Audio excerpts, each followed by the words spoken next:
Hey there, everybody. Welcome back to the Gamerpreneur Podcast. I'm your host, Dr. Bradford Carlton. Today, I have a very special guest with us. I have Dwight Kwok, co-founder of Hero.live. Hi there, Dwight. Hey, guys. Hey, how are you? I'm fantastic. It's a beautiful sunny day in Las Vegas. How about yourself?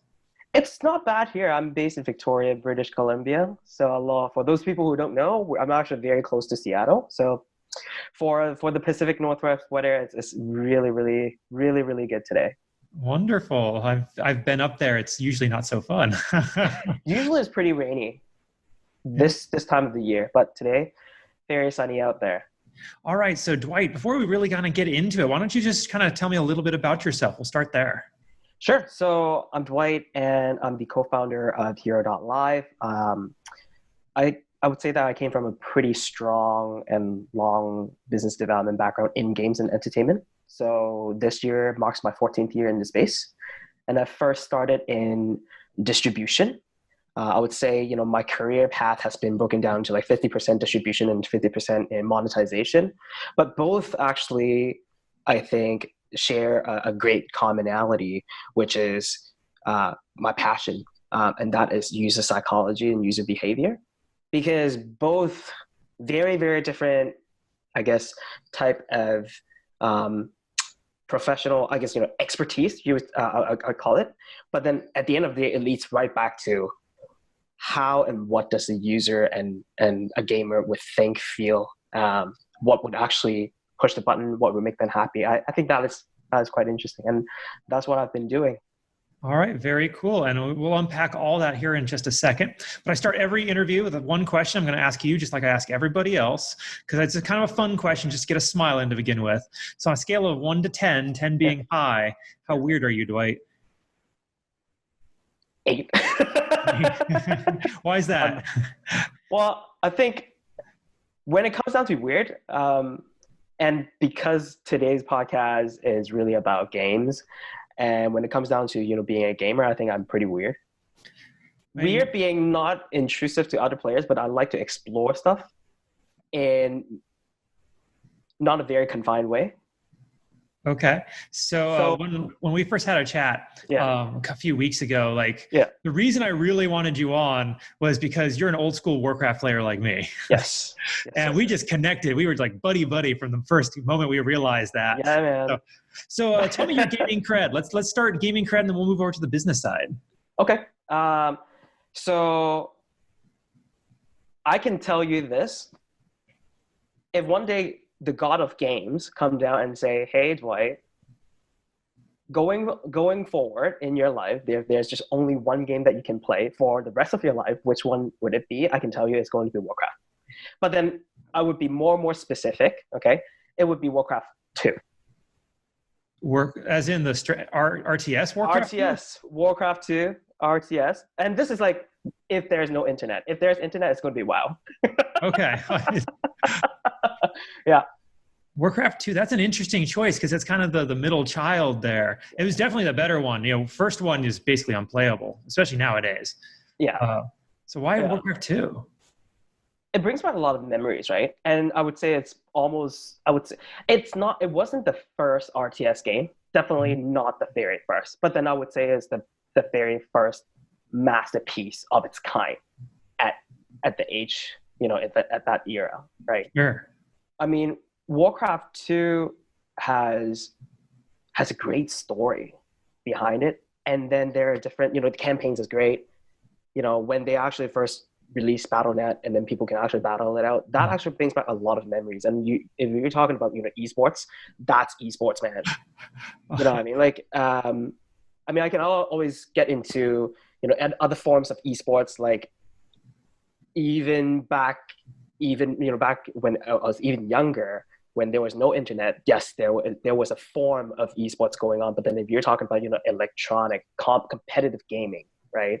Oh, absolutely. I think Warcraft 2 definitely hit home.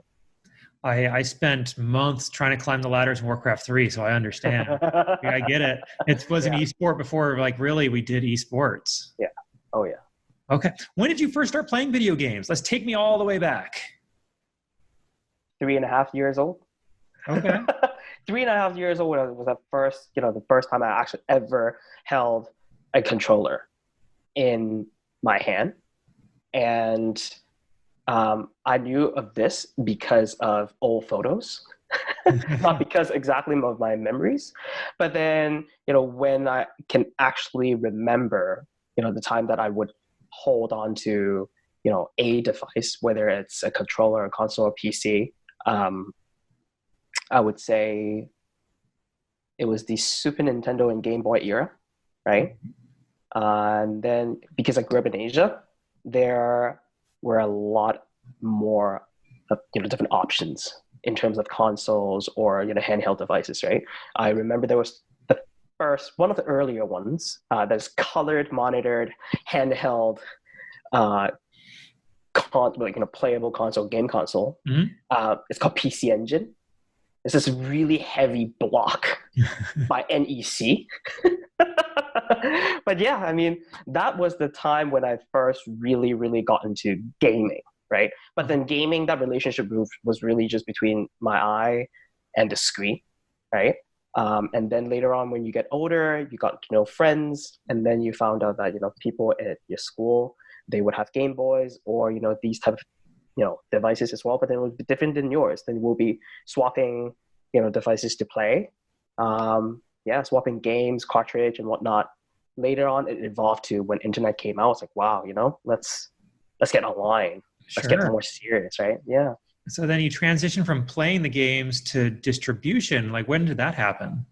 Oh, that was later. So when I decided to make, game my career, at first it wasn't even intentional. So I had to find money to pay for my grad school.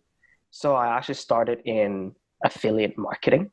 Very nice. And in affiliate marketing, it's very competitive. For those who actually knows about, affiliate marketing, there are so many different verticals and everybody is just competing. It's a very cutthroat space, whether it's on the supply side or from the demand side. It's just cutthroat, right?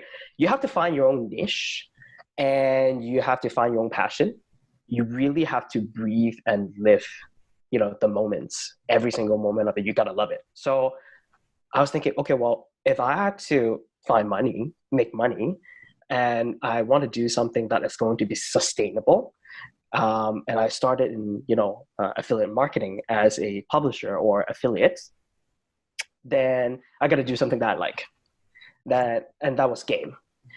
And that was the era when digital distribution became popular or mainstreamified, because the thing is, there are a lot of these game developers or publishers themselves.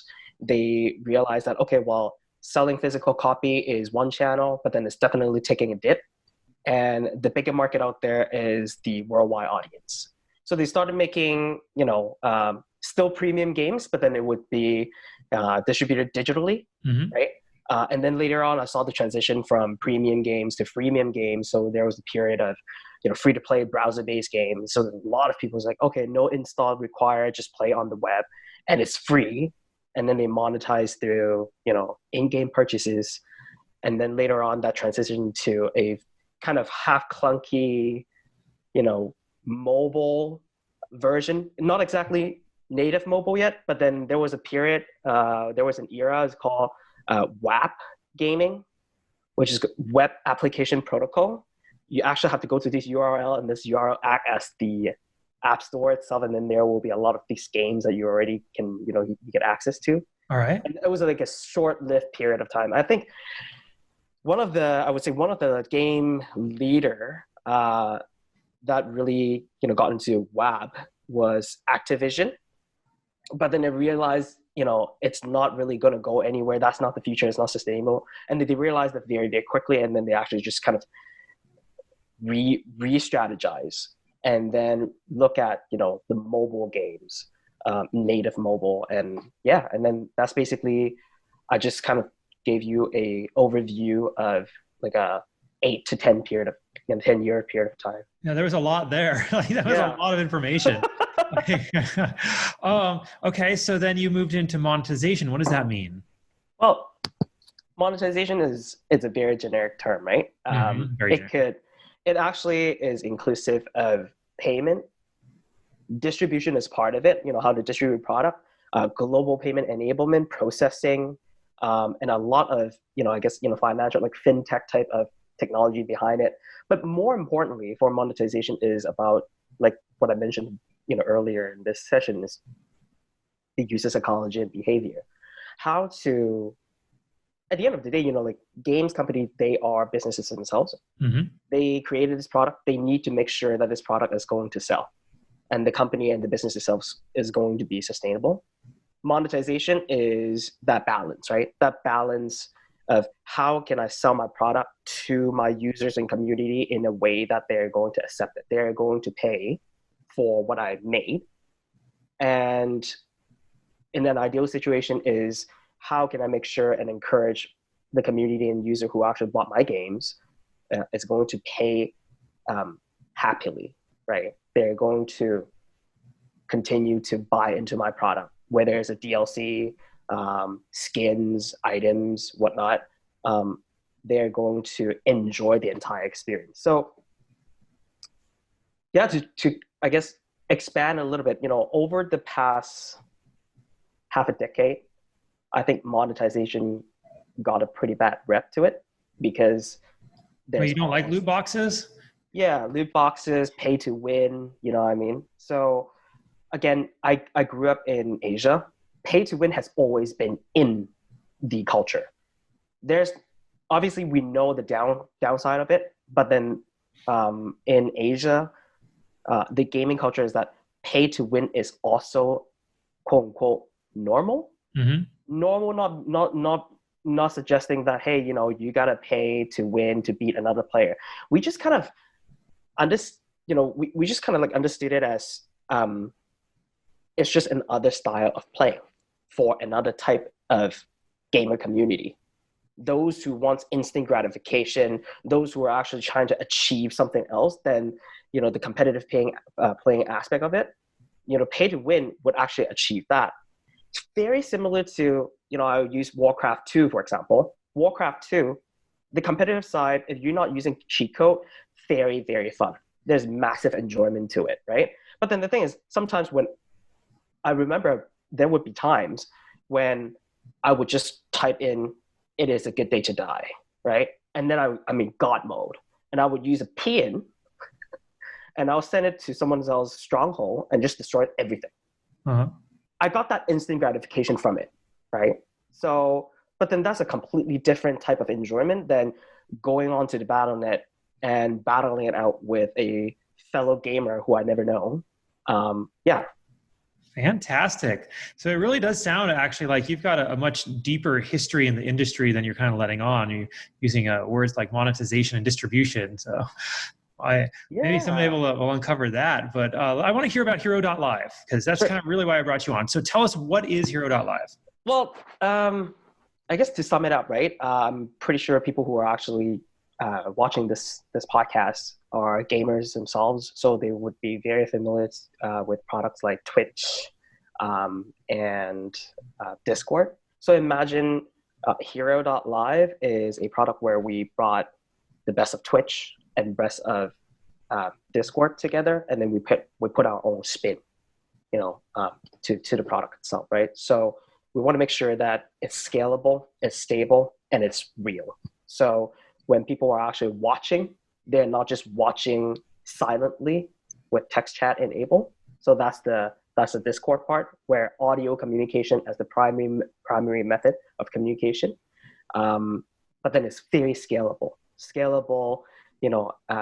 As much as Twitch can actually scale to a few hundred to a few thousand watchers or gamers to watch something together as well. Fantastic. And yeah.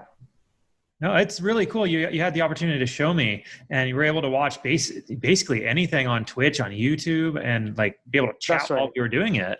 That's right. So I think this is definitely one of the key uniqueness to the product, is about platform agnosticism, right? So we want to make sure that we're developing this technology, right, to enable a community enjoyment. We want to bring back that sense of community and quote unquote fair game to the industry.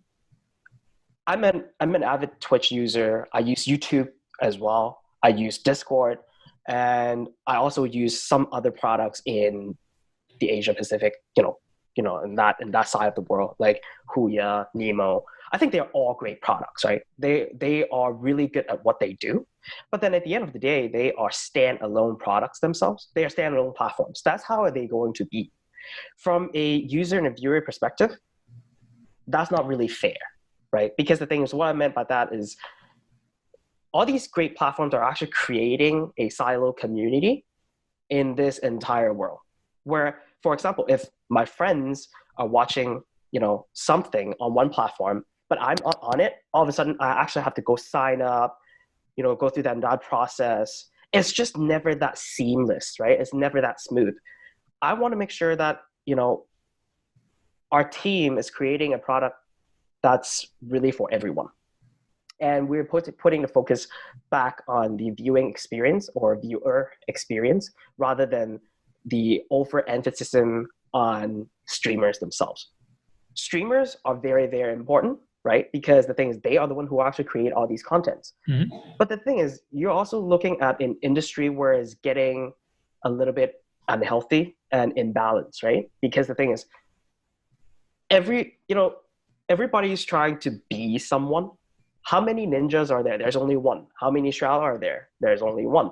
But then how many people want to be a Shroud, want to be a ninja? I think there will be more than one, right?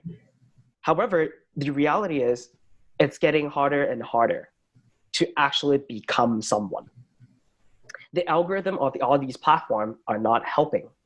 And more of these platforms, popping up, although is very interesting, there are also, always these new features and whatnot, but then they're not really a solution to the problem that we are seeing, which is we're literally experiencing a rich getting richer problem in the streaming industry, especially in the esports space, right? Yeah. So, the team and I, we just look at, okay, well, we are gamers ourselves, and what makes games fun is the collective experience, right?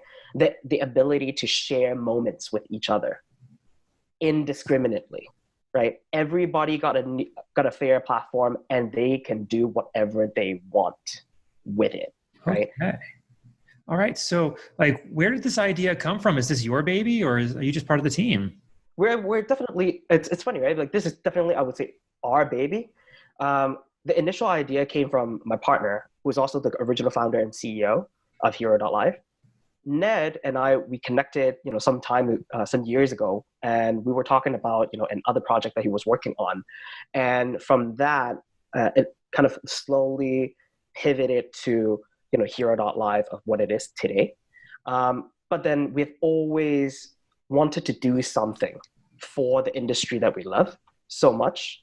And we have a pact, right? This promise that we made to each other is that either we don't go into business, but then if we do go into business and create something, we don't want to just create yet another product that is, money driven. We want to create a product that is going to be positioned as a scalable and adaptable solution to everyone. Whether if you're a brand, whether if you're a small, medium-sized company, or whether you're just an individual, streamer or viewer itself. It has to be a wholesome experience for everyone. Very nice. Wonderful. So how's the business going? Have you launched yet? Yeah, I mean, we are young. We've recently just wrapped up our seed round. The product actually stealth launch. I would call it stealth launch because we have done almost zero budget or $0 marketing to the product, except for a few tests and obviously the recent press release from VentureBeat. But we stealth launched last year in late July. No marketing involved, and then we're growing our user base, steadily. We have signed on with about 15 different, games and esports type community and companies.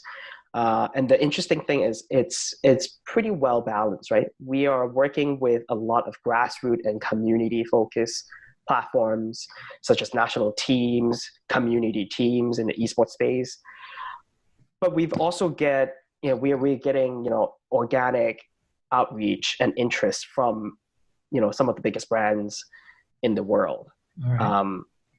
Seeing us as a solution to disrupt, or at least to resolve some of the current challenging that they're facing, which is exactly what I mentioned, the silo community problem. That's right. And it's something that I kind of talk about myself on other podcasts. Is that's the issue I see is just as every year we get more and more games, we're going to get more and more esports, we're going to get more and more streamers. It's just everybody's going to divide off into their own little niche, and then there's not going to be a market. Mm-hmm. But I actually kind of want to ask if you're comfortable with discussing this. How is it you're planning on making money with this platform? Are there going to be in-app purchases? Or are there going to be ads? Like, what's the plan on that end?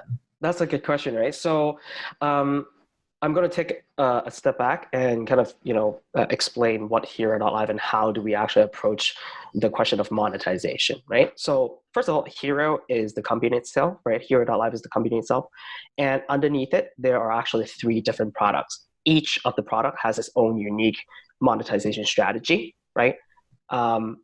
So first product that I'm going to talk about is obviously the mobile application. Uh-huh. Hero.live is a standalone mobile application that exists on iOS and Android store right now, right? Anyone can download it. It's free to use. Everybody can just use it today. The same type of product, the same product has a desktop and web version.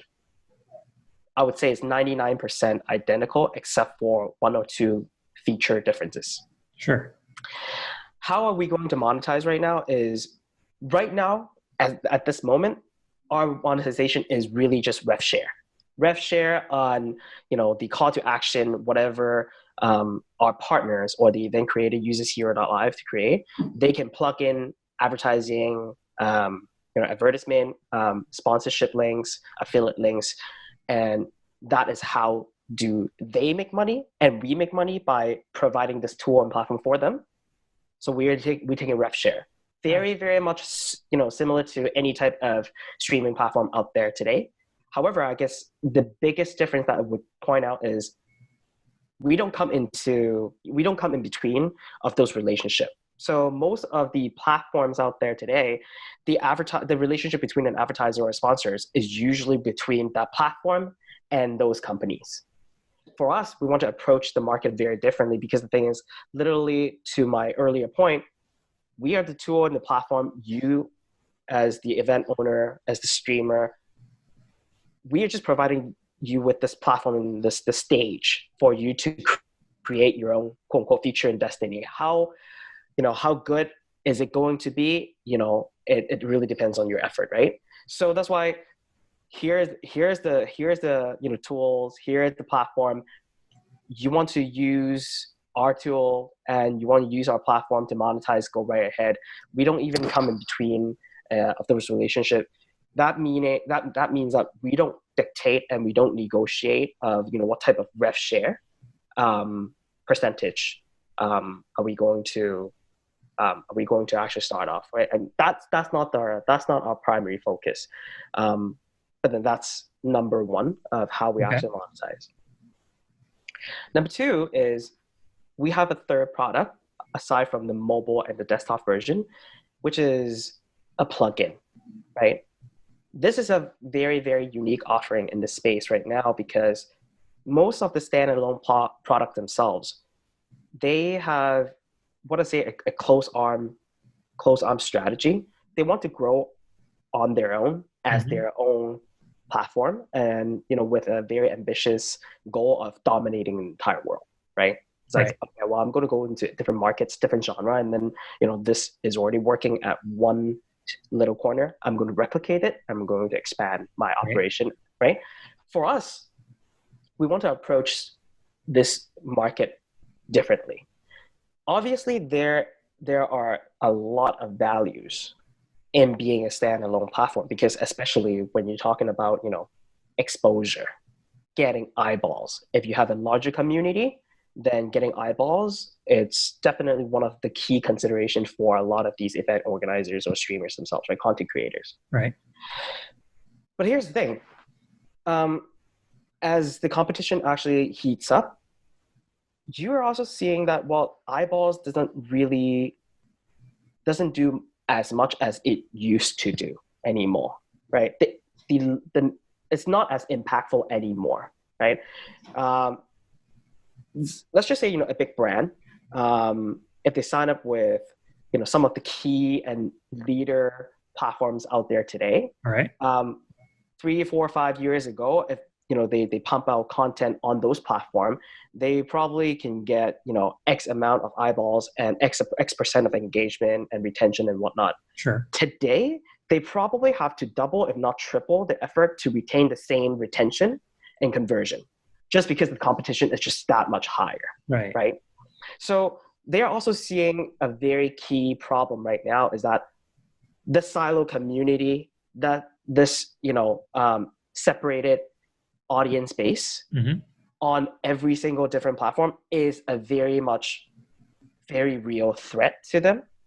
Because the thing is, at the end of the day, you're looking at, if you're a brand, you want to keep those relationships, right? That fan and that audience relationship, that data, how do you want to mingle with them? How do you want to, engage with your fan, with your audience? Supposed to be your own business as your, because they're your band, your brand's fan. But then now, not really, and that dependency is growing and growing and growing. And it's not just going on one other third-party platform. It's going on multiple third-party platforms. So they actually lost their ownership and that relationship of their own community to these third-party platforms. All right. Our plugin would disrupt and would solve this problem, because if it is the authentic and real user engagement and user experience that you're looking for, we would say, well, use us by just plugging in 6 to 7 lines of code on your own property, and all of a sudden this interactive co-watching and scalable experience can be enabled in your own property. You're not sending users to anywhere else. You're keeping it in-house. But then here's the beauty of it. We don't want to compete. We don't believe it. I mean, as much as I'm a competitive person and a competitive gamer, I think when approaching this problem in this industry, the right way of doing it is not to say, hey, I'm the big bad wolf in the block and I'm going to compete with all of you guys. Instead, I want to make sure that I'm coming here and say, hey guys, I'm making the pie bigger and juicier without taking a piece from you guys. We want to amplify that experience. And how we are doing that is because we're platform agnostic and we understand that we actually work with every single platform. We act as the amplifier. We actually act as their funnel. For example, if you and I are actually using Hero today, right, and the source stream is YouTube, for example, or Twitch, for example, maybe in this case, and hypothetically, I'm just throwing this out as an example. Let's just say only I am a Twitch user. Okay. But then I invited you and 10 other friends of mine who are not Twitch users. When they come on to Hero, when they got my link, and then they would automatically become Twitch users themselves. Those views would actually count toward Twitch viewership as well. That's fantastic. So, yeah. Like a third-party platform that gives you views. Is there, just kind of spitballing, is there any room for abuse on that though? How so? Say that I have a bunch of bots who are here watching my Hero.live and right. numbers on Twitch. That's a very, very good question, right? So about bots and any type of unwanted experience or behavior, Hero has a set of tools to policing that. So first of all, because the co-watching experience that we want to provide to the space or to the community is not a text-based communication, it's voice-based, right? So, I mean, without focusing on text-based, what we are actually achieving is a few things. One is we know that voice is mostly real, because if you don't speak, if you don't talk, then we don't know, we know that you're not participating, right? Sure. Secondly is nowadays there are a lot of platforms that are actually text-based, And what you see is basically it's just a waterfall of text. And in this real environment, in an event like an esports tournament or sports tournament, where it's supposed to be high energy with real emotions, when people are roaring, cheering, you want to feel that excitement. Just because you're on the screen looking at the 10,000 people type in LOL, boo, yay, it doesn't really mean anything. It's just silently sitting on the screen, and it's just this endless waterfall of text just rolling. Let alone there are bots, like you said. Let alone there are trolls, right? Which is a very, very real problem. In Hero, because it is voice-based, and in every single room, right, there is a room leader. That room leader is the police, and he has all the tools to kick or ban, and basically just design the environment to the set of environment that he or she wants it to be. Okay, fantastic. Okay, kind of taking a step back a little bit. Let's talk about you for a second rather than just the business. Okay. What makes you special and unique? What qualifies you for the role you're in? Nothing. I love that answer. Nothing. It's a beautiful answer. But everything, I guess. And it's a little bit abstract, and I don't want to get too philosophical, but then the thing is, we're in games. We do games. We play games. What's so unique about everyone? Everyone is unique. Everyone is not so unique. But then the thing is, what we're doing it. And if you're saying that if I really had to actually find the one explanation, is that I think we're unique, not necessarily just me, but then the entire Hero team is pretty unique because we are directly, every day, we are finding ways to bettering the community in a wholesome approach. We are a company, we know that we have to sustain ourselves, so this has to make money, right, at some point. But then the thing is, let's not forget, why are we doing it? We're doing it for the underrepresented. We're doing it for the community as a whole. We are doing it for a better viewing, gaming, and collective experience. Right? I love it. It's all about the mission. Yes, it's definitely about the mission. And it's not just about one singular company, and it's not about just one person. It's about this one community. At the end of it, it's actually one community. Okay. Do you have any advice for anybody out there who might be interested in starting their own business of some sort? Like if you had to go back to, when you and Ned first chatted and decided to do this, like what advice would you give yourself to do this? If there is one advice I would give is just anticipate the challenges and difficulties ahead of you, but then you have to love it, right? It's really a mission. Unless you make it your mission, I'm not sure that I will be successful. I don't know if I'm going to succeed in this long endeavor because it's an ongoing journey, but then you got to love it. You got to believe in it. And there will always be people coming around and telling you that, your product is no good, your idea is crappy, I don't see the light at the end of the tunnel, and yada, yada, yada. Cut out those noise. Cut out those noise, but in the same time, accept and really digest the criticism, because there's always value in every single piece of criticism or even attack, right? Yeah. If you can shut those people up with facts, then you have achieved something. But then the journey itself is quite difficult, because the things when people are actually, talking down on your product, knowingly, intentionally, or unintentionally, it hurts. It does hurt, right? Absolutely. I like to tell the story whenever anybody brings that up of my mother 3 years into my law practice. It was my wife and I, we had attorneys working for us. We had staff members working for us. We had this huge office. We were bringing in lots of money. And I call her and she says, well, when are you going to get a real job? Hey, you made it though. You made it. That's right. So if you weren't doing Hero.live, what would you be doing? I don't know. Playing more games. thinking about, making something else that's going to work for the community, Okay. right? But then it will definitely be games, games and entertainment related. That's for sure. Okay. So since you're kind of a prognosticator, you're looking into the future. That's what Hero.live is all about. Where do you see the gaming industry being in 5 years? Technology is going to continue to, grow. Definitely, there will be more and more options. The problem that we're actually saying, that we've been discussing today, they're not going to go away, right? The rich get richer. More device, more options.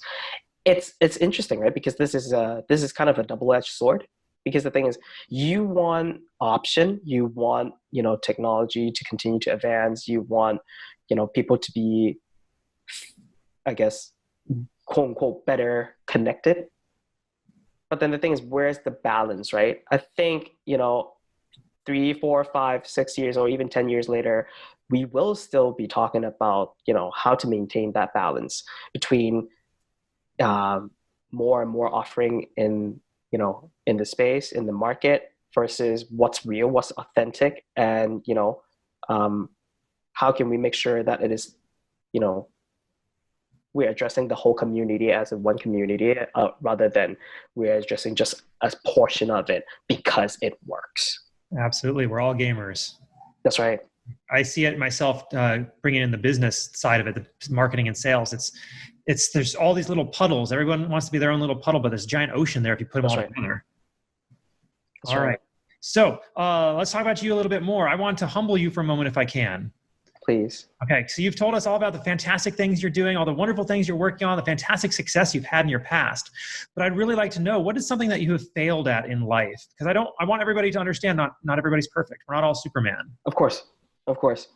There are actually a lot of failures, right? But then let's just talk about, career-wise, right? There was a point, luckily it was a brief period of my time. I was really just looking at money, right? I was really just doing a job, not a career, but then just I took a job because of the reward, the monetary reward and monetary incentive. Sure. Right? It paid well, but then the thing is, I hated it, right? I hated the things that I was dealing with. I hated the culture of it. And I would say that was the biggest failure, but also in the same time is because of that leads to what I'm doing today, right? And it is still about that balance. Everything is about that balance too, right? In life, in work, it's all about balance. I'm doing Hero right now. I'm not exactly surviving just on, cup noodles, but I'm not making big bucks. However, the reward of it is more than just money can bring, right? Because the thing is, just 2 weeks ago, there was a user of Hero told me about, how would she be using Hero.live? Is really touching, right? Because the thing is, so she's saying that, hey, she travels all the time, but then the thing is, her son is always home. Mm-hmm. So whenever she's traveling, she doesn't really have that quality time to spend with her son. Her son is a gamer. And then, although mother doesn't really play game, the son would tell mother, it's like, hey, watch this. I was on Twitch. Or they would check out, YouTube together using Hero. That's very rewarding. That's what I'm talking about. It's, this is one community. This community includes the little kid, the gamer, and the mother of that little kid, right? So, yeah, I mean, I'm not making big bucks right now, huh? That's so sweet. It is very touching, right? It's very rewarding. It's very touching. It is about experience. It is about collective experience. And I would say when you're not doing it for the money, that's what it really is about. And that's the most rewarding part of it. Absolutely. Absolutely. Right. But then advice to everyone who wants to start a business, definitely make sure that you don't kill yourself and you don't die doing what you really like. Right. A revolution can only succeed if the hero is not dead in the water right out from the gate, right? That's Like right. you got to carry on. 20-hour days are pretty rough. You can do it for about a week before you actually need to sleep again. Sure. Yeah. I've tried it. This has been fantastic. Thank you so much, Dwight. Now, how do people find you? How do they get in touch with you? Sure. So let's talk about the product first. Obviously, the product is available for everyone. The mobile product itself is on both iOS and Android store. So you can just type Hero.live, Hearo.live, and then you can find us, download it, install it, play around with it, have fun with it, give us some criticism. Same product on the web version. You can just type Hero.live on your browser. You can find us. That's our homepage. If you want to get in touch with me, you can LinkedIn with me. My LinkedIn profile is just LinkedIn/Dwight Kwok as one word, or you can always email me dk@Hero.live. Beautiful. All right. Before we wrap up, is there anything else you want to talk about or anything I didn't ask you think we need to cover still? I think you did a great job, man. So thank you very much for this opportunity. The one thing that I would say, and a wrapping up note or like an ending note to everyone is, if you really truly like games and if you want to do something impactful, then make sure that you're doing it not just for your own fun, right? Because when you're doing it for a larger collective enjoyment, you're actually going to benefit from your own effort as well. Fantastic. All right. Dwight Kwok, the co-founder of Hero.live. Thank you so much for coming on with us today. Thank you very much. Love to do it again. Absolutely. We have to have that conversation about Warcraft. We didn't really cover it. Like we should. We were like, this whole thing's gonna be about Warcraft. We should, but then we have to talk about, well, is it Warcraft 2, Warcraft 3, or World of Warcraft? Because the thing is, it can go on hours. Each one could be an episode. Let's do it. Let's do it. All right, let's wrap this up. Gamerpreneurs, you all take it easy. Thank you. Take care, guys. Hey, if you like this podcast, I'd love to invite you to check out a little bit more about me, Dr. Bradford Carlton, Gamerpreneur. If you go to my website, www.thegamerpreneur.com/bonus, I'm going to give you a free copy of my book, The Warcraft of Business, where I explain my history in both gaming and business and how I brought the two together in order to create some very successful companies and help a lot of people. And all you got to do is pay for shipping and processing, and I'll send you this book. I absolutely know you're going to love it.